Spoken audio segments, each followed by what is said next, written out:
ঢাকার মিডফোর্ডের ঘটনাকে কেন্দ্র করে বিএনপির ভারপ্রাপ্ত চেয়ারম্যান তারেক রহমান সহ জাতীয়তাবাদী দল বিএনপির বিরুদ্ধে অপপ্রচার ও নানামুখী ষড়যন্ত্রের প্রতিবাদে বিক্ষোভ মিছিল করেছে রূপগঞ্জ উপজেলা যুবদল নেতা আবু মোহাম্মদ মাসুম সহ স্থানীয় নেতাকর্মীরা। শনিবার সকালে উপজেলার মুরাপাড়াস্থ রূপগঞ্জ প্রেস ক্লাব চত্বর থেকে মুরাপাড়া বাজার এলাকায় এই বিক্ষোভ মিছিলে অংশ নেন উপজেলার হাজারো যুবদল নেতাকর্মী।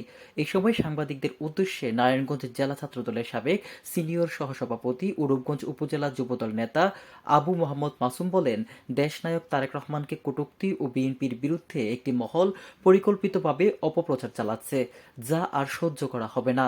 দেশ গঠনে যখন শহীদ জিয়ার সুযোগ্য সন্তান তারেক রহমান ৩১ দফা দিয়েছেন, তা দেখেই বিএনপিকে নিয়ে ষড়যন্ত্রে মেতেছে আওয়ামী দোসররা। এমনকি প্রকাশ্যে আওয়ামী প্রেতাত্মারা তাদের নাশকতার পায়তারা চালাচ্ছে।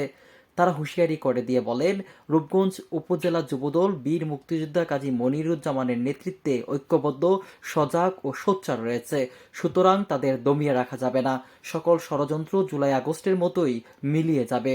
এই সময় আবু মোহাম্মদ মাসুম যুবদল নেতাকর্মীকে আওয়ামী লীগের ষড়যন্ত্রের বিরুদ্ধে আন্দোলনে নামতে প্রস্তুত থাকার আহ্বান জানান। বিক্ষোভ মিছিলে অন্যান্যের মাঝে আরও উপস্থিত ছিলেন রূপগঞ্জ উপজেলা যুবদলের যুগ্ম আহ্বায়ক আজিম সরকার, উপজেলা যুবদল নেতা মোহাম্মদ সুয়েল মিয়া, রূপগঞ্জ উপজেলা ছাত্রদলের সাবেক আহ্বায়ক সুলতান আহমেদ, যুবদল নেতা জাহাঙ্গীর, শরীফ মিয়া সহ রূপগঞ্জ উপজেলা যুবদলের আওতাধীন সকল ইউনিয়নের নেতাকর্মীরা এই সময় উপস্থিত ছিলেন। আমাদের নেতা তারেক রহমানকে নিয়ে বিভিন্ন প্রকার অপপ্রচার, বিভিন্ন প্রকার কটূক্তি চালানো হচ্ছে।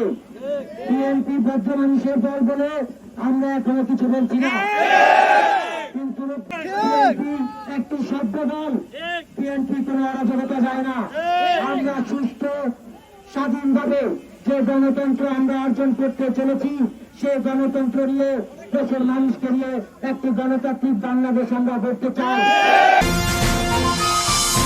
কেটিভি বাংলা, বিশ্বের চোখে বাংলাদেশ।